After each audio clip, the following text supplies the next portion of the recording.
Hello, it's Mike from Dimensional Walking, and today I'm going to do an episode, and this one is going to be called House Oversight UFO UAP Hearing that was just on September 9th. We're going to talk about some of the key points, and I also will pose a question in my title, and the question is, did we make more progress towards disclosure? So let's see if we did. I don't know if we did. We'll see. So on September 9th, 2025, there was this hearing. It was very public. I think even some of the mainstream TVs did some big clips on it. And this was done by the House Committee on the Oversight and Government Reform. So the hearing was a broader kind of stroke, a broader look at the task force for declassifying federal secrets, which is pretty interesting.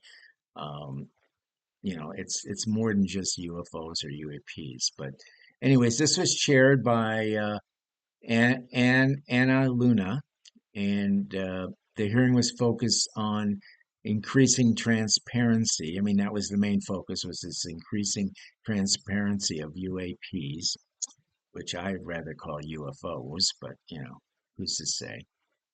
And it was beyond that. It was protecting the whistleblowers who have come forth with information about these government programs related to UAPs. So that was part of it. That was one of the things.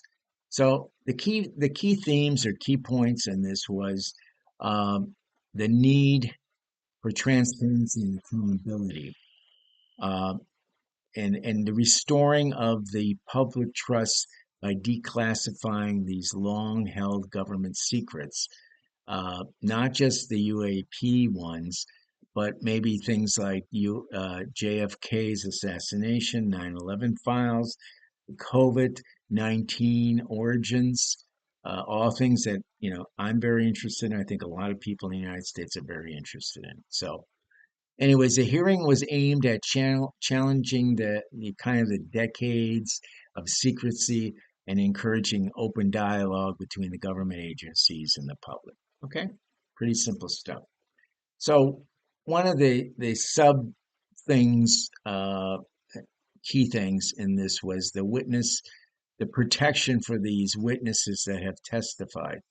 And they also testified about this retaliation and suppression they had faced, and some individuals have also faced who had attempted to disclose UAP related information. Um, and from just let me from a personal standpoint, I personally have not been. I've been pretty lucky because one of the things I was told a long time ago, and this was by a government agency agent, was basically don't keep secrets. Put your secrets out there, write a book, uh, I guess now we'd say do a podcast or do a channel, which I do, and get all your information out there. The government won't be that interested in you if you tell all the things. And I've never had anybody. Well, I've had MIBs come to my door uh, and kind of try to scare me, etc. But I kind of knew what they were all about, so they weren't that scary. But anyways, that's a whole nother story. So so there is this bipartisan support for stronger legal protections that ensure whistleblowers to speak freely without fear of professional or legal consequences. That's pretty easy to say that, but in reality, it can get a little dicey when you're dealing with black agencies or black underground type individuals. But anyways, I think it's good. Bring it out, talk about it, and see where it goes from there. So then there was the testimonies from experts and witnesses, and this guy named Jeffrey Nusatelli.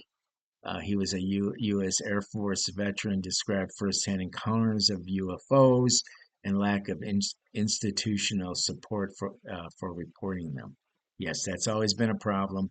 People want to report these sightings, but there really was never anything, any kind of place to place them. There was no location to place these sightings, and basically the sightings were pretty much discouraged. Um, and then of course George Knapp was there.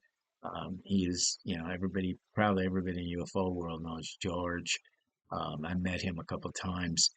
He's a journalist known for his investigative work in Area 51 and UAPs, and he argued that the government has long withheld critical information from the public. Yes, he's been talking about that all his life, I think. And then there was two other gentlemen, two other people. One was uh, uh, Alexandro Wiggins and Darren Borland. Both UAP witnesses shared accounts of unexplained phenomena and challenged to getting their experience acknowledged. Okay. Um, and then there was Joe Sprigberger, a minority witness from the Project on Government Oversight, provided a policy-focused perspective on how transparency can be balanced with national security. Okay. And then there was talk about public engagement. The hearing was, this was live streamed and widely viewed, and it really was widely viewed, reflecting that, again, a growing interest in UAPs and government disclosure. Then, of course, this whole hearing wouldn't be anything without, what is this, Luis Lizondo.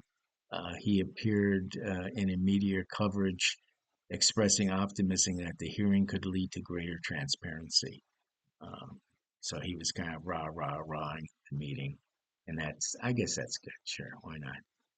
Well, no, okay, so while there was no dramatic revelations, there were no alien bodies, there were no recovered spacecraft. The hearing represents a significant cultural and political shift. So here's what that could mean. So this hearing again, and this isn't like the first hearing, we've had several now. This hearing may be the beginning of this kind of slow drip, as I call it, but it's still steady and it's unraveling this classified material very slowly. Now, the government has already acknowledged that there was 500 UAP sightings since 2004, and there's still, of that, 171 are still unexplained. Okay, that's a pretty good ratio, 500 to 171. But I want to make a comment. 500 seems to be ridiculously small since 2004. It's hard to believe that's all that were reported, but who knows? But anyways, there's a lot more sightings than 500 is my point, I guess, and I'm sure many of them will be unexplained. So, if future hearings build on this momentum, we could see some interesting things. More declassification of military footage and censored data. The release of internal memos on or research on UAP propulsion systems and public access historical records of previous buried archives. So, for decades, UFOs were delineated to fringe science and conspiracy theories. Today's hearing, again, backed by these, elected officials, military veterans, helps to legitimize the subject, the topic. It does encourage, academia institutions to study UAPs without stigma. I really do believe that if the government is opening it up, and they don't have to really overly worry about somebody coming in and shutting that door or shutting their door. Aerospace companies do explore, have been exploring, and they're going to probably continue to explore these exotic type propulsion technologies. And of course, there'll be some international cooperation of UAP tracking and analysis. Um, so, so if whistleblowers eventually reveal that recovered materials or crafts do exist, it could lead to some following interesting advances. Now, there's no doubt that whistleblowers have done that. They have, um, talked about recovered materials and crafts that do exist. But here are some of the areas that it could be affected, could affect energy generation, maybe something like 0 point energy, exotic fuels, material science, new alloys, things that could really help mankind. Um, and then we could maybe some new navigation and propulsion systems, anti-gravity, etc., which I know we've been working on for quite a while. I work for several aerospace companies, and I can tell you it's true. Even if no alien technology is ever confirmed, which is hard to believe that'll happen, but I think just pursuing it could push innovation to unexpected directions. Okay. Just opening up the possibility will make humans think and humans do things. Okay. So, so the mere possibility of non-human intelligence, whether extraterrestrial, interdimensional, or artificial, forces a reevaluation of the human identity. And with this, we could see a renewed interest in philosophy, theology, and conscious studies. Shifts in geopolitical priorities, such as nations prepared for some unknown threats. Remember President Reagan? He talked about that. That talked about a threat from outer space, basically. And that's why he made the Star Wars thing. Um, Shifts in geopolitical priorities as nations prepare for these threats, greater public demand for transparency across all domains, and including UAPs. Um, so the hearing was not just about science; it was about politics also, deeply political. By linking UAP transparency to other topics such as the Epstein files, COVID origins, JFK assassination, this task force position, positioned itself as a champion of truth against institutional secrecy. So this could obviously mobilize voters who feel disillusioned with the government, could pressure intelligence agencies to cooperate with oversight committees. It could spark partisan debates over or what should or shouldn't be disclosed. So today's hearings didn't really deliver any evidence of alien contact. But what it did do, and maybe more importantly, it normalized the conversation by treating UFO/UAPs as a matter of public interest and national policy. Congress has opened the door to serious inquiry, responding responding responsibly to whistleblowing and perhaps one day genuine disclosure. Whether on the brink of discovering alien relics or simply confronting the limits of our own understanding, one thing is clear: the age of secrecy has been challenged and the age of curiosity is rising.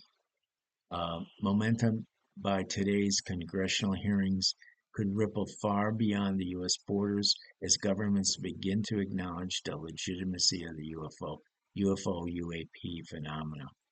And if the United States becomes a leader in this, the rest of the world will follow. There's no doubt about it. And they have actually been ahead of us. Countries like Brazil and France and Japan have already released a lot of information to their public. And there's also been the growing pressure in countries like China, India, and Russia to do the same. And they have done some of the same.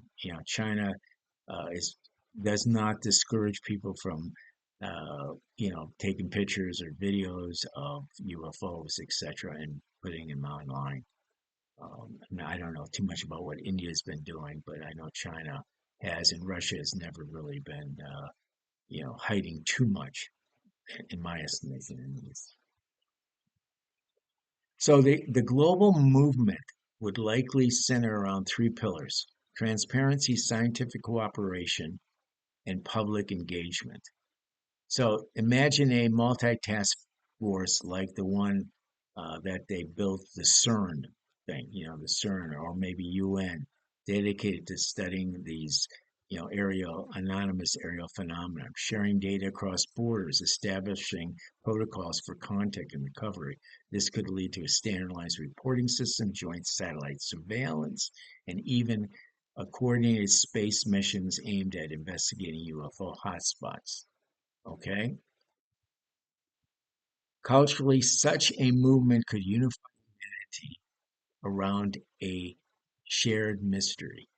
Okay? In a world often divided by politics and ideology, the question of are we alone transcends borders. If handled responsibly, disclosure could foster a new era of planetary identity. While nations work together, not just to understand the unknown, but to prepare for something it might mean. In short, today's hearing may be a spark. The fire could be global. We will see. So, what do you think? Let me know. Until we meet again, happy trails. Bye bye.